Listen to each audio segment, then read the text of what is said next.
Hello friends, and welcome to another edition of Transformational Astrology.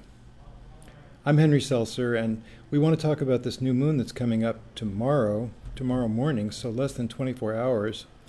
And boy, this sure is another doozy of a new moon, and I know I say that every time, but they really all are very strongly configured, especially the outer planets. So we're going to be talking about that. Let's go ahead and take a look at this chart. And there we are, and we have, let's see, there we have now the new moon, and I'm also showing these new planets, which is to say, showing Haumea and Makemake, and these are kind of strange glyphs for these new planets. They're variations on the Pluto glyph, if you'll notice, because instead of the chalice, we have a chalice turned upside down, the chalice turned inside out.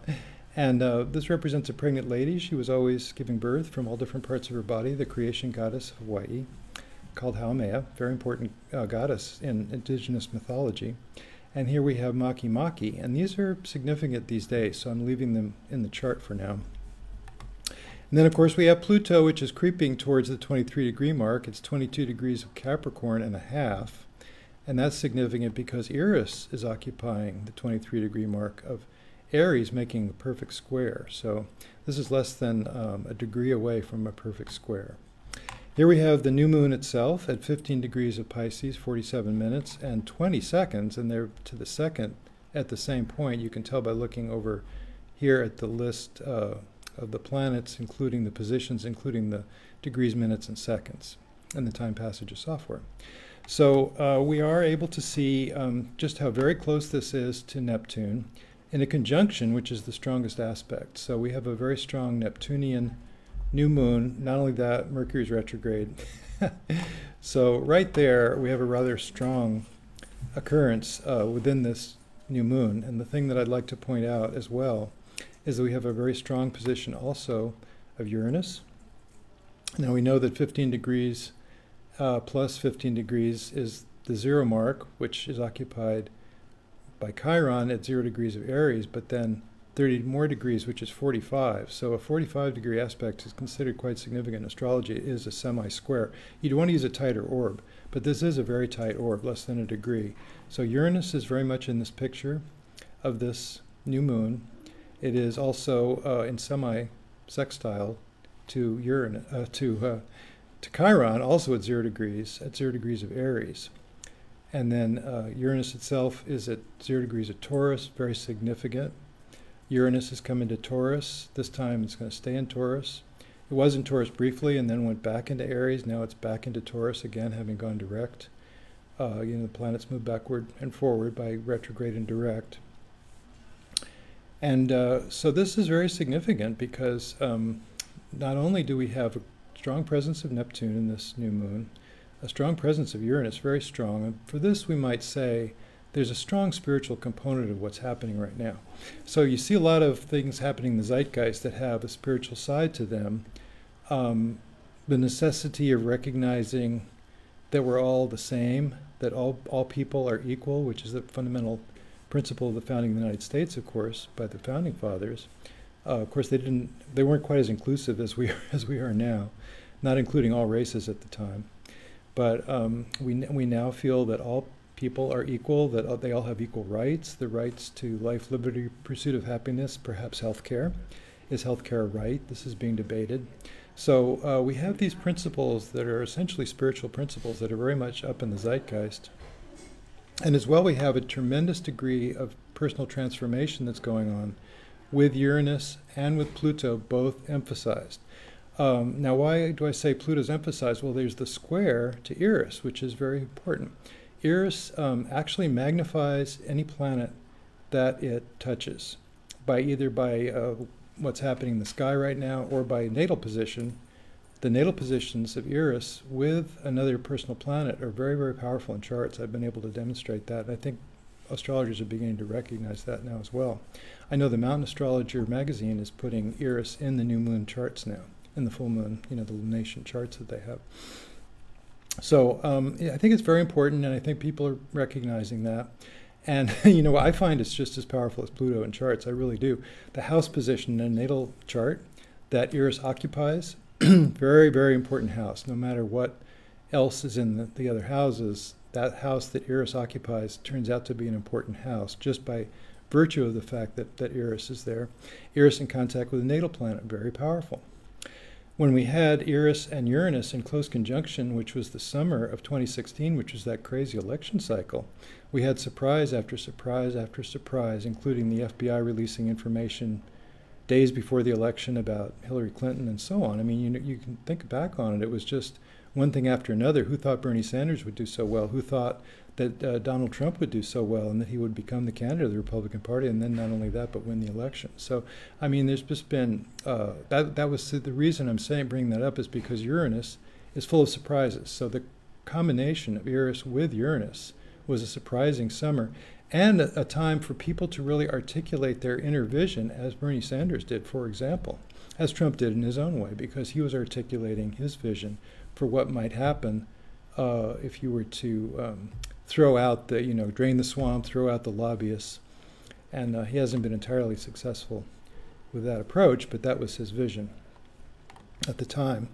Now, not only is Pluto strong in this chart, by virtue of the fact that it's square, very, very closely square to Eris. So this is a strong Pluto right now, and it will be for a while. But also we have Saturn gradually getting closer and closer, and now only 4.5 degrees away. And not only that, Saturn and Pluto they will start to back away after a while. You can right-click. The next station is April 29th. So it'll get to 20, but it won't get all the way to Pluto before it backs away. But then in January of 2020 is when the conjunction takes place, the first conjunction between Saturn and Pluto. It's about a 35-year transit. It happened before that in 1981. So that is longer than 35 years. And that was famously the opposition between Saturn and Pluto that started with that conjunction in 1981 was actually the timing of the 9/11 2001 eclipse. I mean, sorry, not eclipse. The 2001, 9/11, September 11, 2001, the World Trade Center situation, which was almost a perfect opposition between Pluto and Saturn. So it was a kind of a big change, like an eclipse is. I guess that's why I came up with that word eclipse, which it wasn't, but it was an eclipsing of the status quo ante in the United States at that time. There was a big change. At that time, Pluto was almost on the ascendant of the U.S. chart at that time. And anyway, this is now the next conjunction that's coming up in 2020. And you can see the connection between these events, can you not? There was a big conservative empowerment in the 1980s with Reagan. And there is now currently a big conservative empowerment as well. And we have Saturn and Pluto coming together again, and it's happening in January of 2020. So that is the situation we have. The also massive change in the structure of the society itself with Pluto and Saturn. And look, I've been talking about how Pluto and Saturn are parallel because Saturn has been getting closer and closer to Pluto by parallel. And now, if we look at the declination, we see that Pluto's at 21 degrees and 46 minutes. That's Saturn, 21 degrees, 46 minutes in a negative direction. And 21 degrees, 44 minutes is the Pluto. So we have a perfect parallel between Saturn and Pluto, also an empowerment of Pluto. So we have very strong Pluto, we have very strong Uranus, we have very strong Neptune. All three outer planets are completely potent in this very strong new moon, plus we have a Mercury retrograde, which is a very interesting situation as well, which I'll get to in a second. But because we also have Chiron involved in this. So, I mean, and not only that, by George, we have Neptune is at 22.5 degrees of a fire sign, so that's coming into a very close trine, and it's a forming trine with Eris. So we are empowered to go for what our deepest values are by means of Eris. Eris is a feminine warrior energy in support of soul intention. Whatever it is that we most deeply espouse, and it takes some research to figure that out, but whatever it is that you really care about, that you cannot not do, you are encouraged to bring that forward, and it is time for that. It is time that everybody stands up and becomes part of the situation. They used to say in the 60s, if you're not part of the solution, you're part of the problem. And that's so much true today, because by being quiet, we are letting everybody else decide. But by being vocal and by acting on our deepest values, we are being at least articulating what we believe, and that empowers you. That means that you are empowered, that people you know are empowered, that the vibrations go out from that action. And this is what I've been saying, that this is a time of Eris, and it's very important to recognize that. And a time of standing up and to be counted. And a time also of recognizing Earth issues, because these planets represent Earth issues, 100%. I have found that they are, as you know, they are named after indigenous gods and goddesses. They are considered planets. They are named by the International Astronomical Union to be planets. And in fact, being Earth-oriented the way they are, coming from the indigenous peoples that needed that connection with the environment, that was where they were so powerfully connected in ways that we as an advanced civilization, advanced in certain ways, are not. So at any rate, what I suspected and then was able to prove by looking at chart after chart after chart, these are very indicative of somebody that's closely connected, a profound connection with nature, possibly connected with Earth issues in terms of activism, possibly connected just in terms of loving nature and wanting to be in nature and being very expressive about that. So, and they are strong right now, because actually Haumea is still completely opposite this midpoint between Eris at 23 degrees and Uranus at 0 or 30. You could call it 30 degrees of Aries. So if you subtract, you get 7, 3.5 adds up, 26 and 45, and this is 26 and 30. So they really are very closely connected in a triple here. That Haumea is exactly opposite, partile opposition to the Uranus midpoint, and therefore is empowered in the same way of, hey, it's time to take action, surprising action, sudden realizations, enlightenment comes in terms of Earth issues, in terms of standing up and being counted for Earth issues. And we have things like the Green New Deal, that whether you believe that that's crucial activity or not, it's very much in the news these days. A lot of the new Democratic freshman class in Congress are into that. Some of the older ones are sort of saying, well, you can't really do that. You can't really be that radical. And then there's a guy, the current governor of Washington State is running for president on one issue. and that issue is environmental connection and global warming and climate change. And he feels that is the one issue that is the most important, that unites all the other issues, including health, including economy, because it will affect those things very strongly unless dramatic action is taken in these next 12 years. That's what they're saying. So these are all very interesting connections between the current zeitgeist and what we see in the sky, and especially in this new moon. As I say, this new moon tomorrow, is just powerful as heck. And what is that telling us? You know, when you have Pluto configured so strongly, which is about transformation, when you have the Uranus-Pluto square, which is still active within 10 degrees here. According to Rick Tarnas, that's the period of activity of Pluto and Uranus in square with each other, and that goes on to 2020. This is a very strong time of transformation and change, just like the 60s, when, as you know, Pluto and Uranus were conjunct in the 60s. That was the hallmark of that period of time.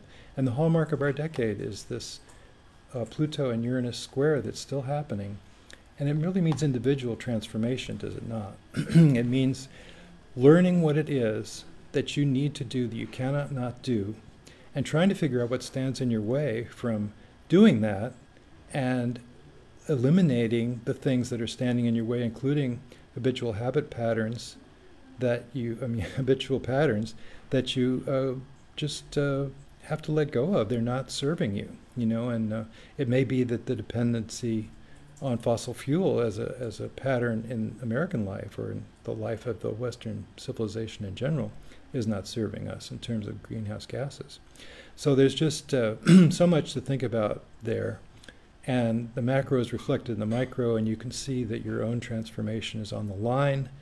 What do you have the courage to let go of? What do you have the recognition, which is Uranus, the insight, the new awakening that comes with this new entry into an earth sign? What do you have the recognition that the practicalities of your life have to give way to a new idea, to something that is an overriding vision? That means that we have to let go of certain things in our lives. You know, where is that coming up for you? And that's what this new moon is telling us. So in addition to the outer planets that I've been detailing here, a couple of things to mention as well, just a couple of more details. One thing is that Mercury, very interesting retrograde that it's happening right now, it's all within Pisces. It got almost to the very end of Pisces, as you can see, 29 degrees of Pisces and a half, just stationed yesterday morning. I'm sorry, well, it's this morning as we're speaking, but in terms of when the new moon happens, it's the day before, of course. And so the station at the tail end of Pisces has a couple things. One is it's conjunct Chiron, is it not? So just as its stations being conjunct Chiron is a very strong presence of Chiron, the wounded healer, also made very present by the semi-sextile to Uranus, which is the same degree of a succeeding sign like it is. So very, very strong Chiron in this situation. More about that in a minute. But the actual pattern of the Mercury retrograde in the full moon, which preceded this new moon, of February 19th, if you'll remember, Mercury here was absolutely conjunct to Neptune. So here we had, that full moon was at 0 degrees of Pisces, 0 degrees of Virgo, with Mercury conjunct Neptune. So it's moved from that position in these 2 weeks to get to the very end of Pisces, stops, turns around, and starts to go back again. And when it stations at the very end of the month, it's going to be again in conjunction with Neptune. So this is extremely Neptunian time, and the whole thing happens in Pisces, Neptune sign. The sun and moon are in Pisces, conjunct Neptune in their new moon configuration. This is not an eclipse, but it's a damn powerful new moon, so it should have the same reputation because of all this outer planet activity as that kind of a strong, powerful lunation. That it's time to recognize what it is you've been hanging on to that you can't hang on to any longer, that you have to let go of. What factors are necessary for change, and what factors are you maybe afraid to take up, but maybe it's time to take it up, whatever it is. And that brings Chiron in, doesn't it? Because Chiron, you see, represents early wounding. It represents, in many cases, what's holding us back from being our most authentic version of ourselves that we can be. Because we have issues that maybe we were teased unmercifully in grade school, and it's affected us all this time. We felt like we weren't part of the crew, part of the crowd, part of the accepted people. And that feeling of lack of acceptance persists and inhibits us in certain ways until we get to the point of understanding where that flaw, that deficit, Leonard Cohen has that terrific line in the song that says, there's a crack in everything. That's how the light gets in. And it's true about your inner wounding that, if you ignore it, if you leave it alone and try to avoid it because you're a little ashamed of it perhaps, you don't get anywhere with it, and it just festers. And it's hidden away, and it's kind of walled away behind walls of indifference and we couldn't handle it at the time perhaps, so we kind of pushed it aside and don't go there. But now, in our adult lives, we have a chance to really recognize those factors that have been holding us back, that are inhibiting us in certain ways, that are changing our behavior so that we say no when we might have said yes. And just recognizing those places where those things are happening is very powerful. And this is a time of that. This is a time of looking inward with Mercury retrograde. It's a time of really having the courage to look at new things, look at things in new ways, and getting sudden insights about that, which is Uranus, very prominent also in this new moon configuration. And taking advantage of that to realize that you have a spiritual mission, Neptune, that you have a transformational activity that is necessary for your continued growth, which is Pluto and Saturn.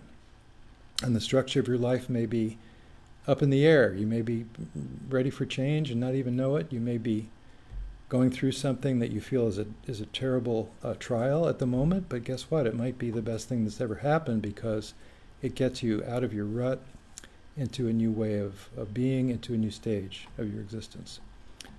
So I think that sums it up. There's a lot to recognize. And let's take a couple of questions. I think we have one or two. We have more than that. More than that, okay. Well, let's do that. Okay. The first question we have today is from Dorothy. What happens when a new or full moon conjuncts your prenatal eclipses, both lunar and solar? Well, you know, that's one thing that I was kind of prepared for that question because Leslie warned me. She said, you know, we have a question about prenatal eclipse. And so I wanted to look at an individual chart. The reason I want to look at an individual chart is it makes more sense to look at a prenatal eclipse in terms of an individual chart.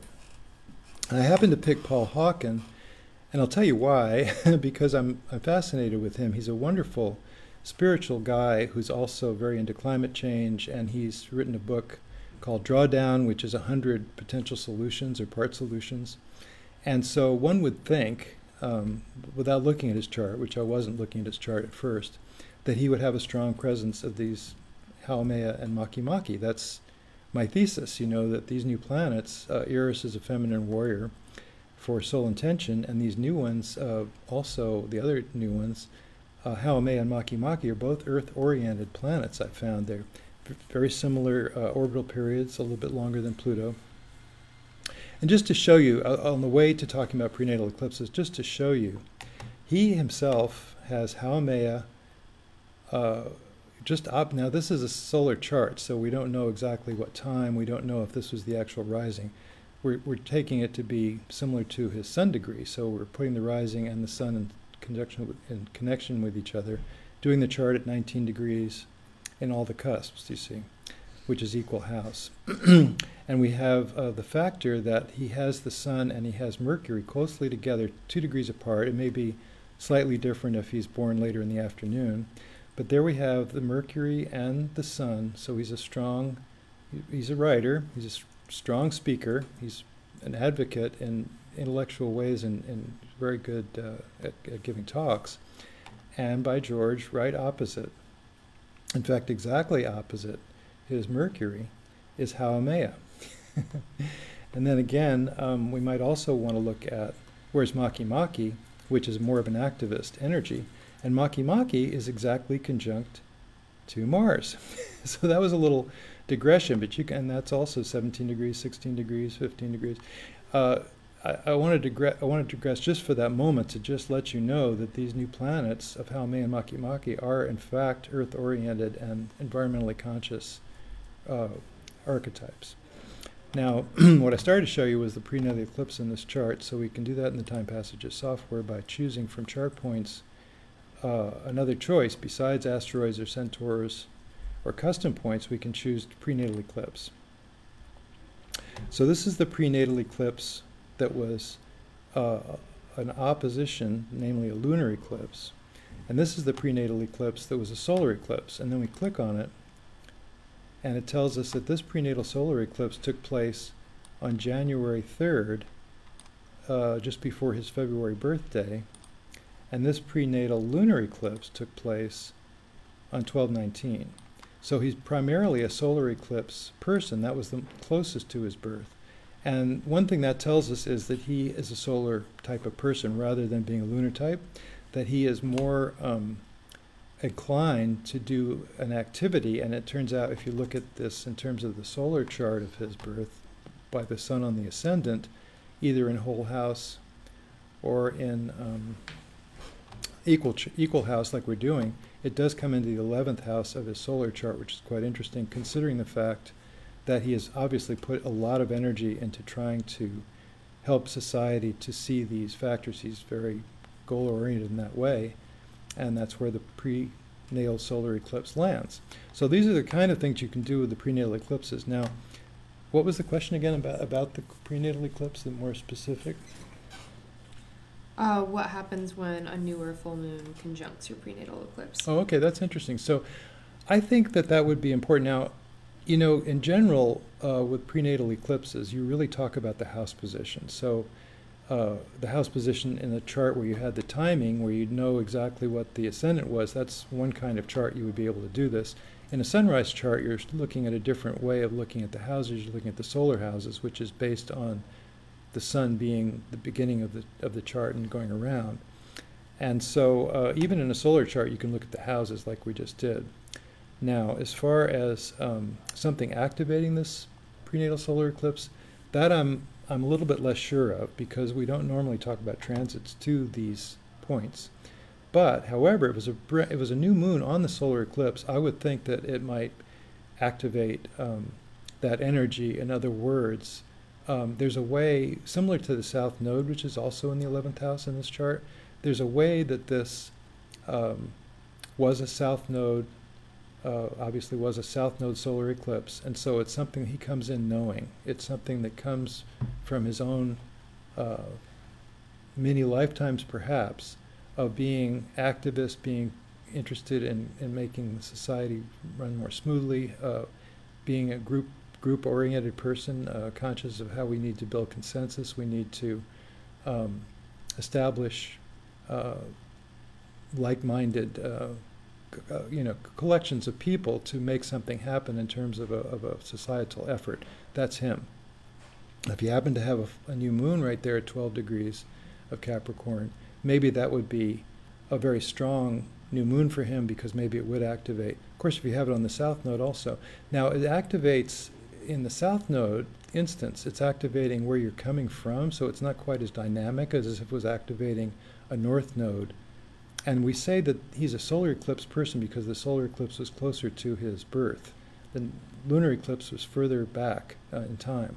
So this is the one that happened just before his birth, so we consider him to be a solar eclipse type of prenatal eclipse person. But this is a nice symbol, isn't it? It's got a circle around it indicating that this was when he was in the womb. He had this solar eclipse take place, and then you look at the relationship to the rest of the chart to get more clues about what that really means for him. So I'll put that away because we're not looking at that with everything else. And we'll take the next question. Great. The next question is from Janice. Is there any significance to the fact that Chiron has already shifted into Aries last month from Pisces, and the current Mercury retrograde is in Pisces? One seems to have already shifted focus onto the new, and Mercury in Pisces seems to say there is still unfinished business.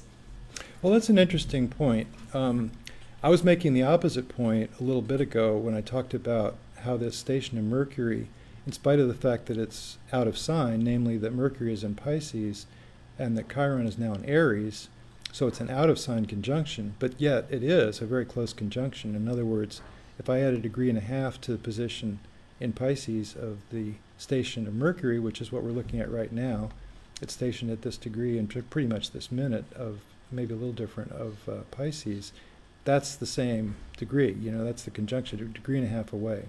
So I think it's a very powerful reminder of our Chiron situation, and the thing you always want to do with a Chiron transit, and you'd want to see how that hits your chart. So if you happen to have something at 0 degrees of Libra, for example, like Venus, you'd have a very strong Chiron transit going on. Same thing would be true if you had something at 29 degrees of Virgo, just before the 0 degree point of Libra. You'd still have a very strong Chiron transit. And what you'd want to do in that case is you'd want to look at your natal position of Chiron, see how that connects to the rest of your chart. That's very important to do. So if we were, well, we can try to see if this happens with Paul Hawken. He doesn't have anything at 0, but so maybe this is not such a good example of having a strong Chiron transit, but if he was having a Chiron transit, and there may be other angles that it's making, like an angle to his Mars might be possible there, but if he was, you would want to look at where is Chiron in the natal chart, and Chiron in his natal chart, and this is a solar chart, so we're not looking at the chart based on his actual time of birth. However, still a valid chart, and see, where is Chiron in this chart? Oh, it's conjunct Neptune, so conjunct Jupiter, and right pretty much on the 9th house cusp. So he's always learning about himself in that way. Anyway, you'd want to look at the Chiron position, see where it connects to other planets, see what house it's in, and see what, in general, that means to you, how you're dealing with your Chiron issues. And that would be when you would have a Chiron transit. I seem to be diverging from the questions quite a bit and giving other information about charts in this particular session we're doing here. But you know, the original question was the fact that Chiron is in Aries, the fact that Mercury is in Pisces. Obviously, we're dealing with there's a lot of Pisces. I mean, we have the new moon in Pisces, conjunct Neptune. We have Mercury retrograding back through Pisces. If we think of that as the unconscious, which you can, and we think of Aries as being more the conscious mind or the conscious activities, which you can, is there a way that Chiron is moving into a more, excuse me, a more active phase, whereas we are still taking into account old business, perhaps one way to look at it, unconscious material that is coming through, another way to look at it. So yes, I would say I would agree with that the factor of Aries with Chiron is the same as Mars, isn't it? It has to do with activity. It has to do with we're taking action now on this particular issue.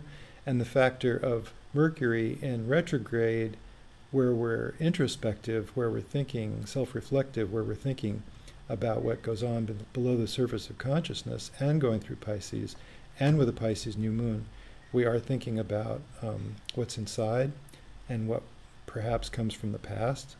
So what comes from the past naturally connects to Chiron as well. So this really is an opening, isn't it? It's a doorway. It's a chance to take what is deep inside that we haven't really focused on as much as we could, and beginning to really focus on that and bring it into present time, bring it into present action. It's a great time to take action based on your understanding of what your inner wounding might be. So. Great, thank you. The next question is from Mariette. How does this general reading help our individual charts?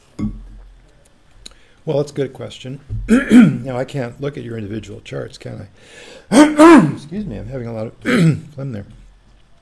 So in an individual chart, we would want to look at where does 15 degrees of a mutable sign connect. If you have 15 degrees of any mutable sign, this new moon is really strong in your chart.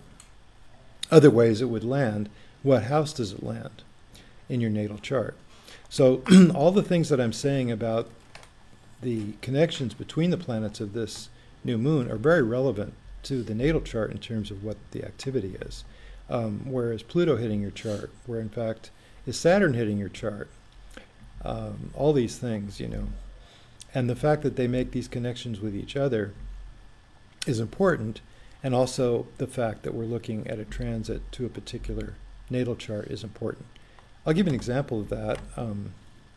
I was thinking that somebody might ask about the USA chart, so let me bring that up.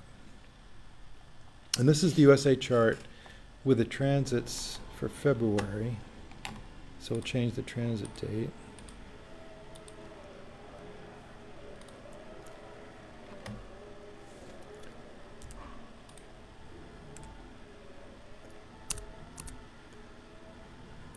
We'll bring it up for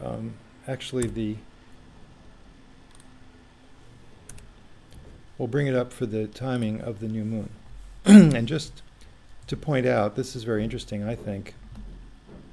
In the natal chart for the USA, we have Saturn at 14 degrees 48 minutes. And in this chart for the new moon, we have the new moon at 15 degrees of Pisces. So that is an inconjunct. It's a very close inconjunct, 1 degree away.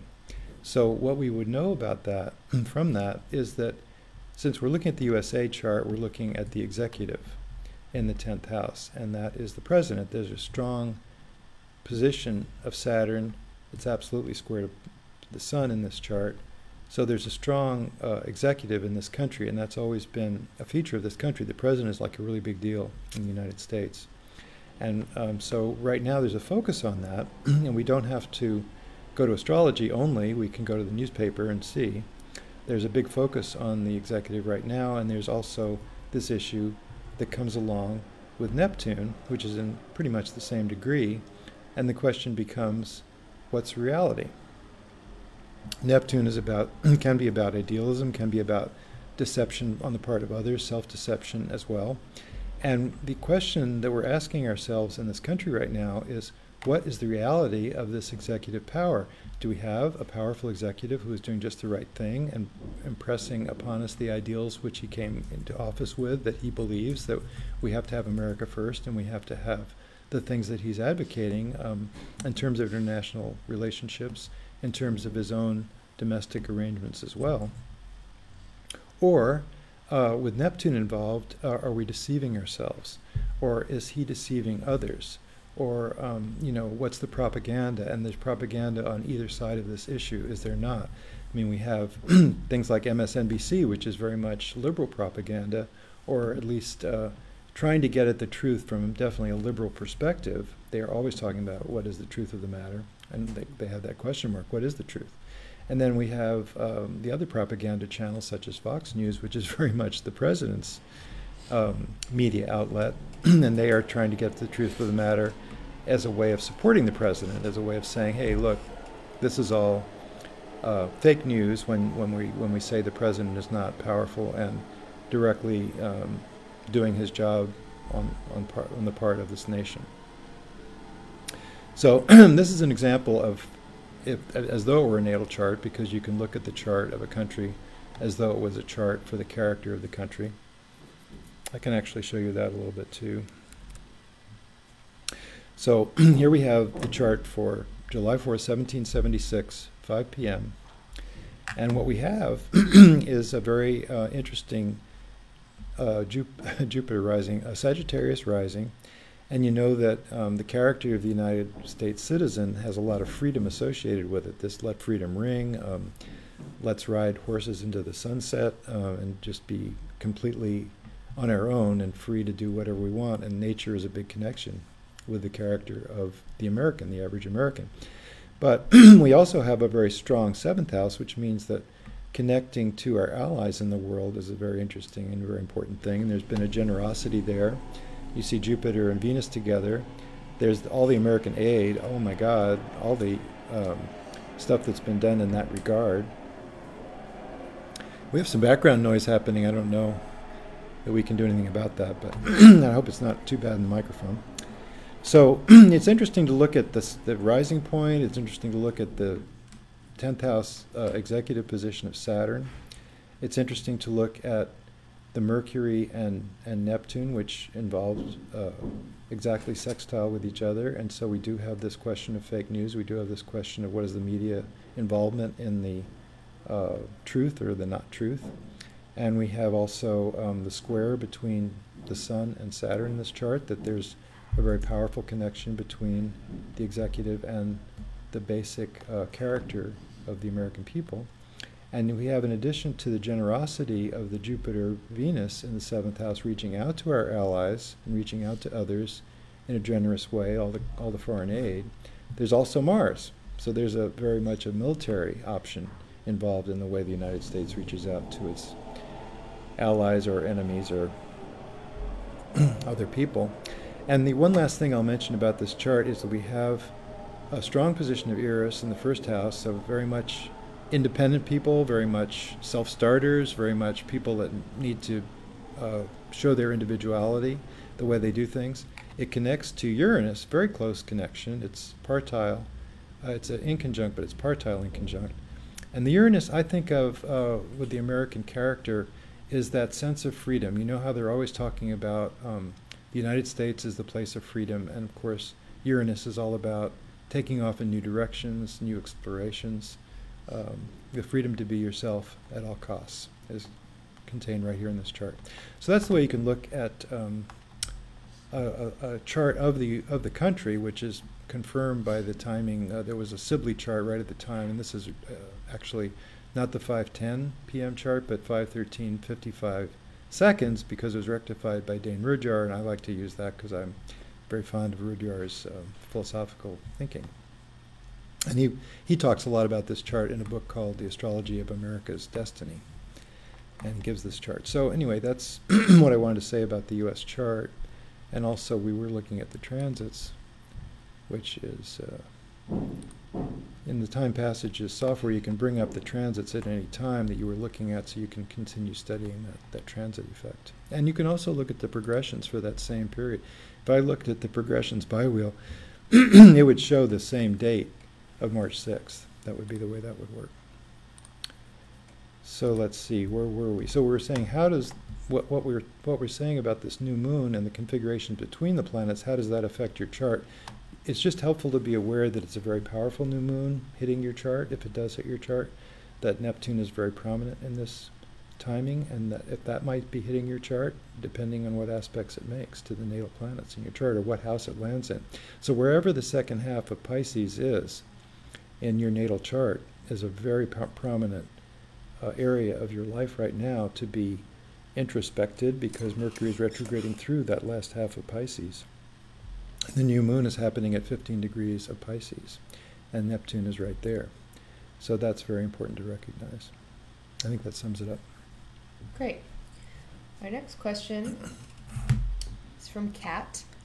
What does it mean when a person is born during multiple retrogrades? For example, I was born with a Jupiter, Saturn, and True Node retrograde.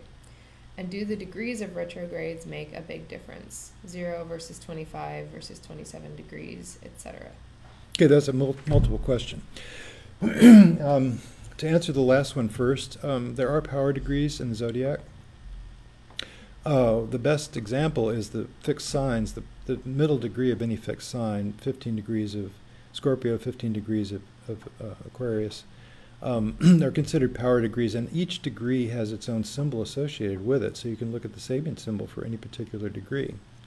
In fact, it's interesting that the Sabian symbol for this new moon is the flow of inspiration, which I'm feeling is very strong in the rest of the configuration as well, as it turns out, just by chance, so that is a very good summary of what is happening right now. We have a chance to really get inspired about what's happening in our lives and in the society.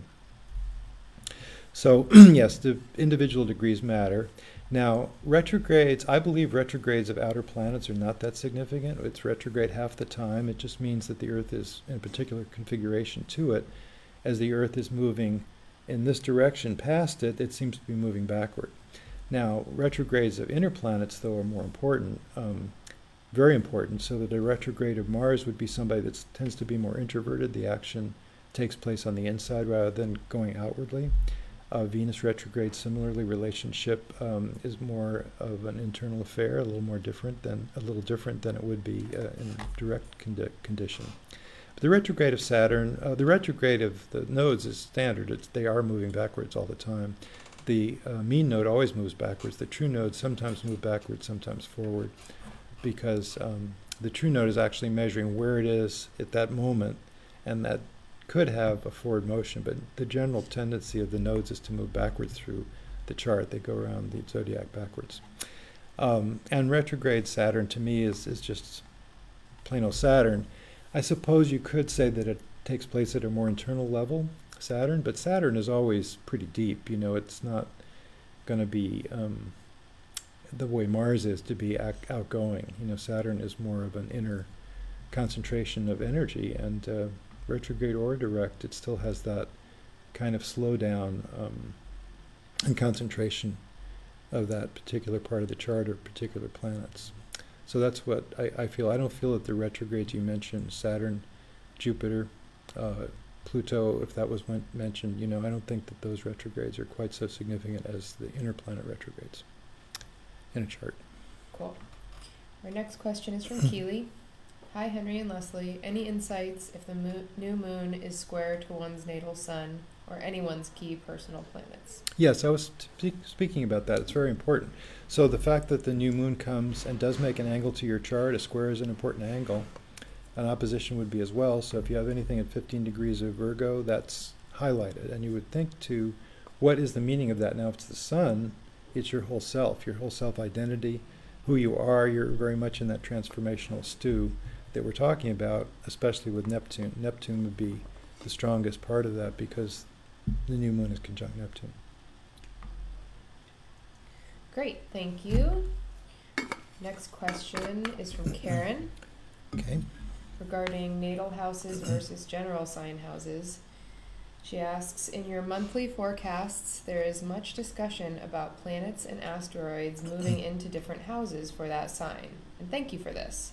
Yet natal houses are completely different. How does one apply or adjust the wisdom given in a month to the actual planetary houses? Well, I would take exception with that phrase, the actual planetary houses. Astrology is a multifaceted study. And just as I was talking before about the solar chart with this one individual that we were looking at, we don't know the birth time, we're doing a sunrise chart. This is still a very powerful chart, the solar chart. And there's a couple of ways to do it. We could also do it in terms of whole sign. So if we look at whole sign houses and the calculation methods, that's another way to do this. We'd say Aquarius is now you would do that if the rising was, now this is the artificial rising that we're making equal to the sun, but if they were at their actual rising was in that sign, we would say the whole sign is the first house, and the whole sign of Pisces is the second house, etc. So that's another way to look at a chart, and that could be based on the time of birth.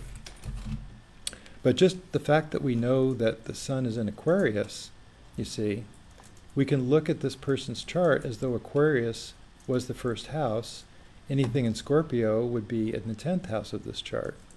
And we could say, well, gee, as the new moon is happening in Pisces, that new moon is hitting them in the second house. And we can say to this person, you have financial issues coming up. You have a new initiative in terms of finances. You have a little bit of either idealism or possibly even self-deception, over-idealism, in terms of Neptune being in this house. And you can talk about people's lives that way, and that's why sun sign astrology is actually a study that does yield results, as you know, because of the tremendous popularity of certain sun sign astrology people. They're not popular because they're making it up. They're popular because that's another actual chart, a chart that you can say is the solar chart for this individual because they are an Aquarius, and therefore they are having this financial impact with the new moon here. They are having the impact of the Mercury retrograde through the last half of their chart. They are having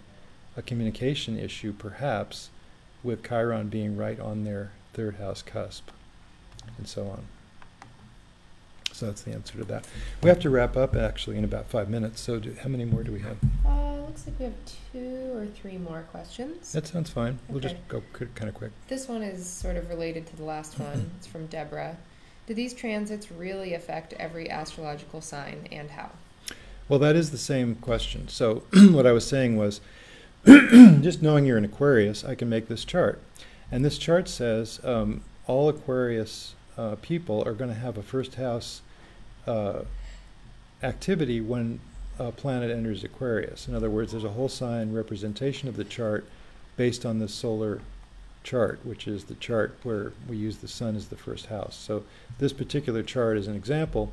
Putting these planets in is where the person was born, but we could also put we could do it by saying, let's see the transit. And so there you have it. I mean, right now it's before the new moon, but it's so close to it, we can actually see the sun and moon both in Pisces getting ready. So you can see that this is a strong connection to this person's natal chart, who has, in fact, Maki and Mars, as I was mentioning. So this is an amazing time for Paul Hawken. I can just tell you that. This is an amazing time for Paul Hawken to recognize how important it is what he's doing in his activism. I know that he was at the Wisdom 2.0 in San Francisco just before this time, just last weekend. And I think that even in the aftermath of that, he's probably seeing a lot of activity encouraging him to be very idealistic in the pursuit of his activism for Earth issues. So there you go. So let's just take another question now. Okay, this is from Miguel. Regarding interpretations using Neptune, Uranus, or Pluto, do we already have all the information to know their influences, since their orbital period is so long and their discovery doesn't go back that far, about 1 century ago? Don't they perhaps require more study? Okay, say that again. Just start over. Regarding interpretations using Neptune, Uranus, or Pluto, do we already have all the information to know their influences since their orbital period is so long and their discovery doesn't go back that far? Okay, well thank you, I got it. Yeah. So that's an interesting question. I thought it was going to be about not Uranus, Neptune, and Pluto, but rather I thought it was going to be about Eris, Haumea, and Makemake, because we've only known about them since 2006. So the question might very easily be, how can you know anything about these planets that were only discovered in 2006? But named in 2006. But the fact of the matter is, we do know quite a bit about Eris, Haumea, and Makemake because we can look at charts going back in time. Like Paul Hawken was born in 1946, but in his natal chart we can see the patterning, as I've been trying to show, of and here is the here's the opposition that I was mentioning between Haumea and his Mercury degree, and we know that he is very environmentally, very earth-oriented and loving nature and very environmental conscious, and activism is indicated by the Mars and the Makemake, very much so. And I've looked at literally dozens of charts, maybe hundreds of charts to see these influences. Now, the actual question was asked about Uranus, Neptune, and Pluto, and we know a heck of a lot about Uranus, Neptune, and Pluto from the studies that have come along, and it's more than 100 years, by the way. Uranus was discovered in the 1700s. So yes, at first, when we first hear about the planet, we don't really know that much, but as people were writing about Pluto, which coincided with the rise of Nazism in Europe, the discovery was 1930. People were writing about Pluto within 10 years of its discovery, and really being accurate about how it brought to, and also the mythology of the naming that connects. You know, it's a very mystical thing, but the naming of the planet does connect, and the mythology of the associated god or goddess of the naming does connect with the meaning. Pluto is very much of the underworld, and Pluto was named after the Greek god Hades of the underworld, which is translated into Latin as Pluto. So yeah, we know a lot about Uranus, Neptune, and Pluto, don't worry, even though they are more recent than what the ancients knew. So is that it for questions, or do we have one more quick one? There's one more. One more quick one. One more. It's from Kathy. Anything important to mention about the asteroids in Pisces now? Okay, well, let's take a look at that. So let's go back to the new moon. And in the Time Passages software, we can bring these in and out of the chart, so we don't have to always have them, but we can just add them. And here's the major asteroids. And by George, I did not know, because I hadn't been looking, but Vesta is conjunct Neptune right now, and that's very significant. It does contribute to what I've been saying about how it's up to us as individuals to really figure out ourselves and figure out what's going on. And here we have this quadruple of Sun, Moon, Neptune, and Vesta. And Vesta is about finding yourself as an entity that is its own spiritual situation, its own, looking to yourself rather than to others, finding within yourself a spiritual connection to nature and to also active spirituality, but coming from inside yourself. So that's very interesting. I think it's in addition to what's happening in this, definitely in addition to what's happening in this new moon. So yes, I would say so. And of course, right now that's the only one of the major asteroids. I work with the major asteroids. I don't usually work with these. There's many asteroids, and I don't know that they're all significant. I think they're significant in individual charts at times, but I wouldn't look at them as generally as significant. However, I do feel like the major asteroids, including Ceres, including Pallas, including Juno, which is in Gemini right now and opposite to Ceres, and including Vesta, which is conjunct Neptune. I think those are very significant charts. And we can get a little bit of interpretation out of them in the Time Passages software as well. It just tells you about it and what the mythology indicates. And then it says, and guess what? That's in the third house of this chart. And then what is the third house about? So I just want to say in closing that we do, let's see, we do want to look at the new moon here again.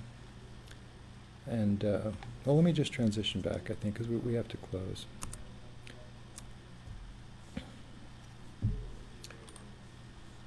So I hope that this has been helpful. I really think that what astrology does for us is it benefits us in just showing us what's going on in our individual character. You know, it does reveal that, and also in what's happening in terms of the transits, in terms of where we're at right now, in terms of our development. And what's that about is about the growth that we really are in the midst of, the evolutionary growth, which is, as my friend Alan Oken likes to say, the only game in town, or the only game, at least, that is worth playing, he says. And I believe that. I mean, I think that we're here to learn, we're here to grow, we're here to get as far as we can get before we pass and go into our next phase beyond this physical plane. And so that's what we're up to, and you can take advantage of all the opportunities you have to learn about yourself, and astrology is one of them, and to grow spiritually and emotionally, and to do what you feel is the right thing, so that you can say, well, by George, I don't know, what was going on with everything else, but I did what I felt to be the right thing. I was the most authentic version of myself that I could manage to be. And that's where it's at. That's what we've all got going. So thanks for your attention. And I do want to mention that the software that I created, that we've been developing for quite a few years now, since '95, and it was released, the first version was released in '95, so that's over 20 years. This software, I've tried to make it as absolutely useful as I can make it, and we try to bring standard Western astrology, tropical zodiac, to the attention of anybody that really wants to learn more about it. And the advanced edition of Time Passages is on sale this month, just as a hint, in case you're interested in diving in and finding out more about this study. So thanks very much, and we'll see you next time. Take care.